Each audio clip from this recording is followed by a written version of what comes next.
Bonsoir et bienvenue dans cette nouvelle édition de FA30. Mesdames et messieurs, ouvrons celle-ci. Il faut retenir que la Commission de défense et sécurité de l'Assemblée nationale a auditionné ce mardi 24 août 2021 dans la salle de banquier le ministre des Finances dans le cadre de l'évaluation à mi-parcours de l'état des sièges dans les provinces de l'Ituri et du Nord Kivu. Pour plus de détails, suivez ces reportages. Face aux élus nationaux, Nicolas Kazadi devait s'expliquer pour l'affectation des fonds alloués aux opérations militaires dans les provinces sous état de siège. Au sorti de l'audition, le ministre Kazadi a dit être venu expliquer aux élus nationaux comment a fonctionné la chaîne de dépenses publiques, notamment autour de décaissement de fonds devant soutenir l'effort de guerre de militaires engagés au front en vue de rétablir la paix et la sécurité dans la province sous état de siège. Nous avons fourni quelques éclaircissements souhaités par la Commission en ce qui concerne le décaissement des différents montants qui ont soutenu l'état de siège et plus généralement nous avons donné des éléments de réponse aux préoccupations des députés sur tout ce qui concerne la manière dont nous gérons la chaîne de la dépense en ce qui concerne le secteur de sécurité. Pour Bertin Moubondi, c'est une deuxième série d'auditions qui se poursuit au sein de la commission. Et c'était important parce que c'est maintenant pratiquement l'aspect financier de l'état de siège qui est en train d'être évalué à ce stade. Aujourd'hui, nous recevons le ministre des Finances et les jeudis, nous allons recevoir le ministre du Budget. Et ça va nous permettre d'avoir une idée assez claire sur le fonds alloué à l'état de siège, la chaîne de dépenses, comment tout cela a été géré.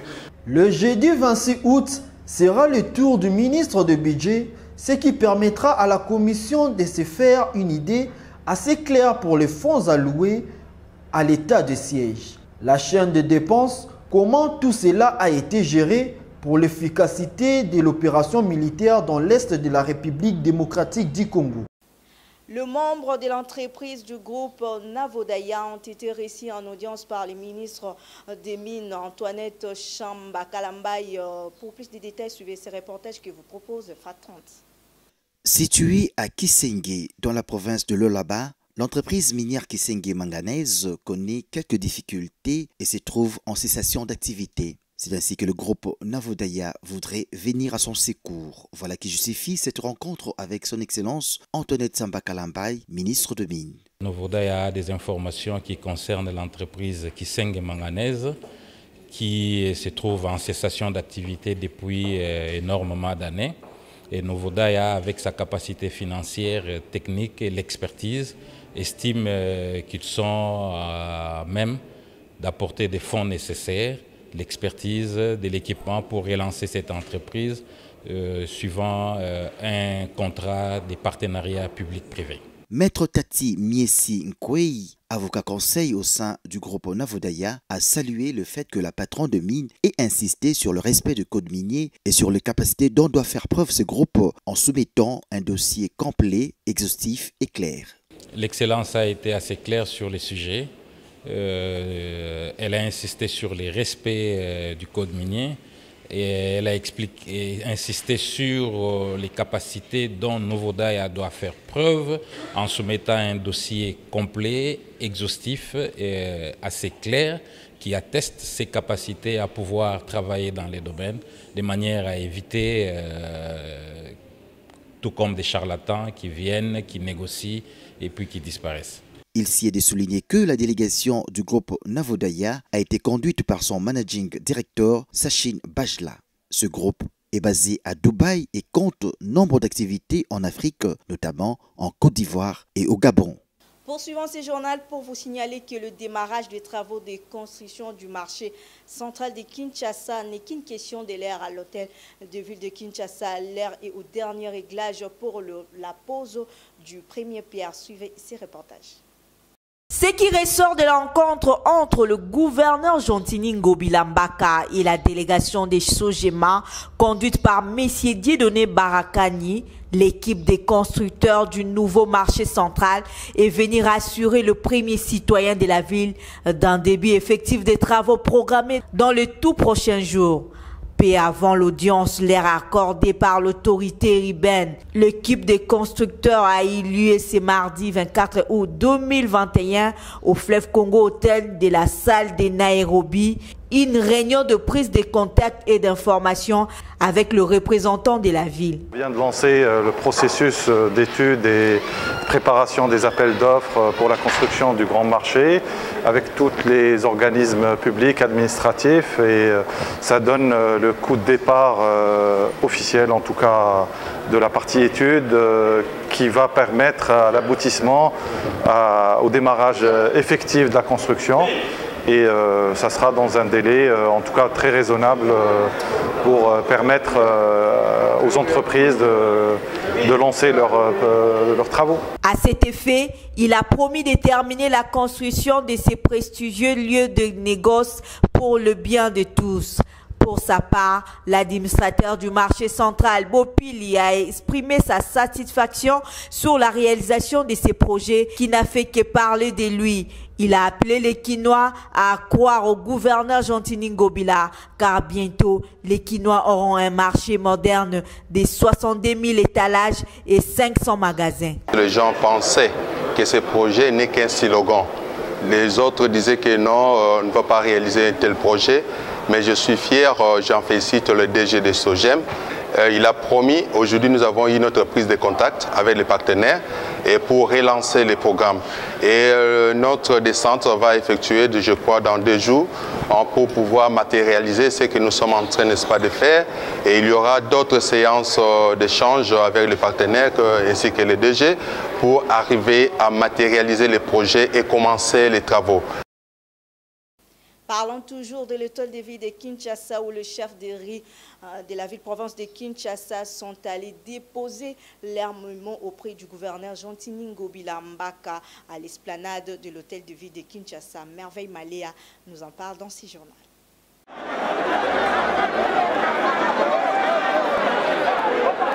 Les chefs de riz de la ville-province de Kinshasa avaient déposé leur mémo pour intégrer leur soutien au numéro 1 de la ville de Kinshasa, Jontini Ngobila Mbaka. Dans leur mémorandum lu remis à l'autorité urbaine, ces chefs de riz avaient rappelé à l'opinion les différentes réalisations du gouverneur Ngobila à Kinshasa. Président de la République, son Excellence Félix Antoine Tshisekedi Tshilombo, Nande Konaye Jontini Ngobila Mbaka, Bazu Kibokonzi, pour le président, il y a vu une ville province à Kinshasa, dans le moment il y a crise sanitaire mondiale, où il y a eu coronavirus. Mais malgré cela, Misala Ezo Salema, Pe Ezo Monano.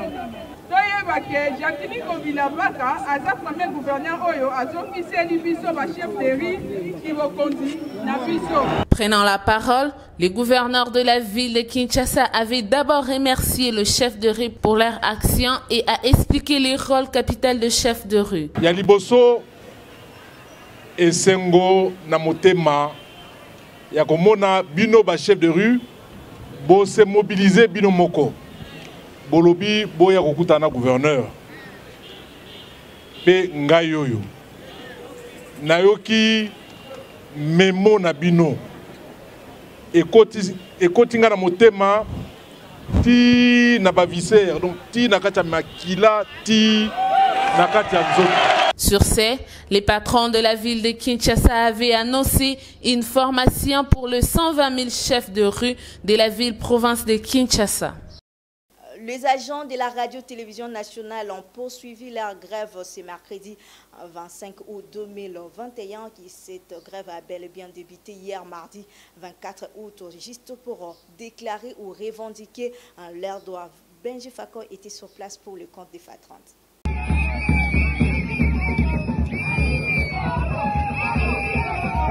La grève des agents de la télévision nationale RTNC s'est aggravée encore ce matin. Les agents accusent le DGAU d'avoir recruté clandestinement une équipe pour travailler à la place des grévistes. Ceux qui ont revendiqué hier n'ont pas eu accès à leur poste de travail. Ce mouvement est lancé à la suite de l'expiration des préavis de grève émis par l'intersyndicale de ces médias publics qui courait depuis le 16 août. Une tentative de conciliation a été amorcée le 23 août. Le banc syndical, l'employeur et l'inspection générale du travail étaient en réunion au siège de la CNSS, mais elle n'a pas encore abouti. Les syndicalistes ont fait comprendre aux deux autres parties qu'ils préféraient de répondre à l'invitation de la primature sur les litiges avant de poursuivre les échanges. Les syndicalistes disent avoir constaté que l'actuel ministre de la Communication et Médias n'a pas transmis à son collègue du budget le nouveau barème salarial en vue de son insertion effective dans les prévisions budgétaires de l'exercice 2022, dont les conférences sont en cours. Pendant ce temps, sur les antennes de la radio et de la télévision, c'est la musique qui joue. Des éditions de Flash seront également diffusées dans une semaine si aucune entente n'est trouvée. Le ministre de l'économie invite le MNCL à veiller sur la mise en application de nouveaux prix des produits surgelés. Patricia Ngaloula nous donne plus de détails. Le Mouvement national des consommateurs lésés, MNCL en sigle, a été reçu sur invitation par le ministre de l'économie nationale, M. Jean-Marie Kalumba Youma, pour discuter de la mise en œuvre de compromis trouvés autour de prix de produits surgelés en date du 12 août 2021. Dans son allocution introduisant la dite réunion, le ministre a demandé aux mouvements et associations de consommateurs à veiller à la mise en application de prix de produits surgelés dans des différents marchés publics sur toute l'étendue du territoire national. Le patron de l'économie nationale souhaite que toutes ces structures de la société fassent du gendarme pour aider l'État à identifier les importateurs qui ne respectent pas la décision du gouvernement congolais.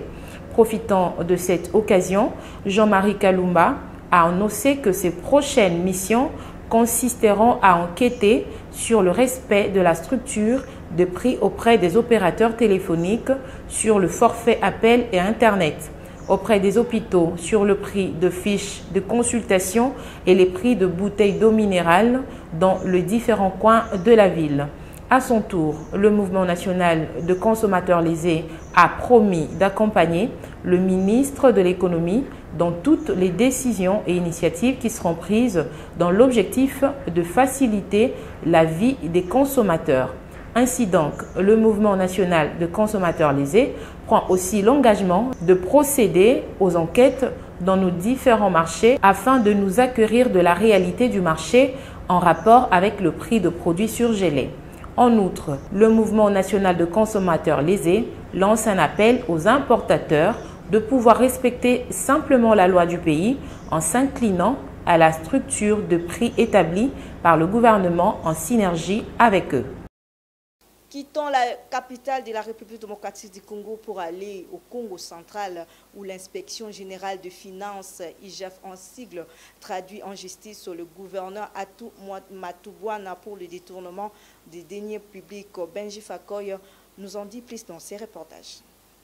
L'inspection générale de finances traduit en justice Atou Matubwana, gouverneur du Congo central, pour un présumé détournement des deniers publics estimé à plus de 3 millions de dollars américains, soit plus de 6,1 milliards de francs congolais, des fonds spéciaux, d'intervention de frais de ménage et de frais de fonctionnement de la province du Congo central. C'est ce qu'annonce une correspondance de Jules Alinguete adressée au procureur général près la Cour de cassation. Ce dossier fait suite aux conclusions des enquêtes de l'IGF menée au Congo central. Rappelons que l'actuelle décision de l'IGF de traduire le chef de l'exécutif du Congo central en justice est consécutive à une deuxième mission d'audit sur la gestion de l'Assemblée provinciale et de la Direction générale des recettes du Congo central et du gouvernement provincial. Des éléments d'incohérence ont été relevés dans la gestion des finances de cette province.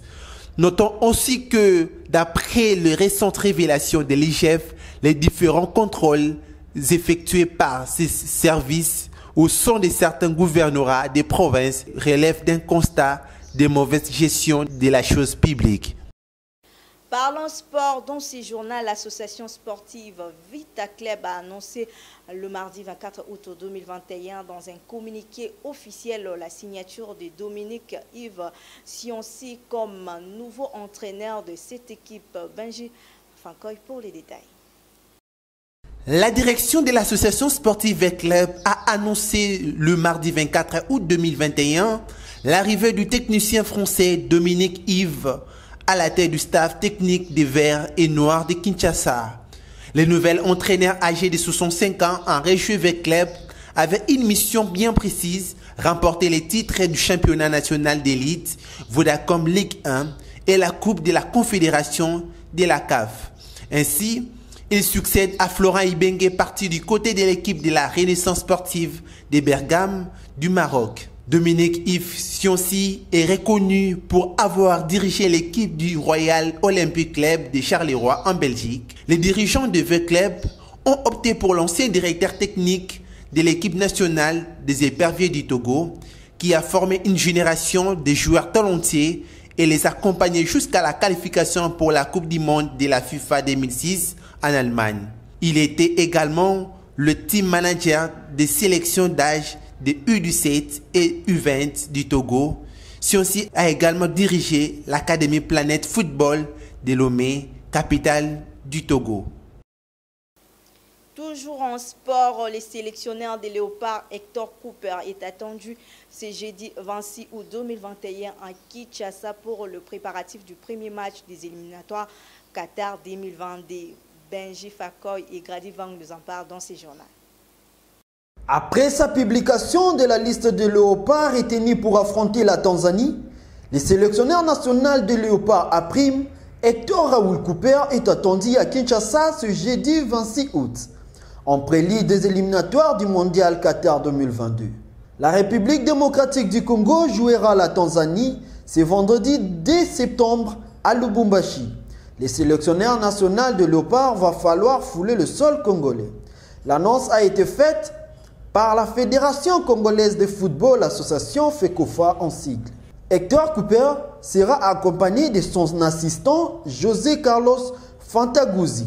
Les autres membres de son staff technique, préparateur physique Mohamed Fayez, l'assistant vidéo Sergio Antonios et Dembélé Moussa, l'interprète, rejoindront la capitale congolaise le vendredi 27 août 2021. Après 47 ans d'absence, sur la phase finale du Coupe du Monde, Hector Raoul Cooper a l'obligation de ramener encore une fois le Léopard de la République démocratique du Congo sur la scène internationale. C'est par ici que nous bouclons complètement cette édition. Merci de l'avoir suivi. Au revoir et bonsoir chez vous.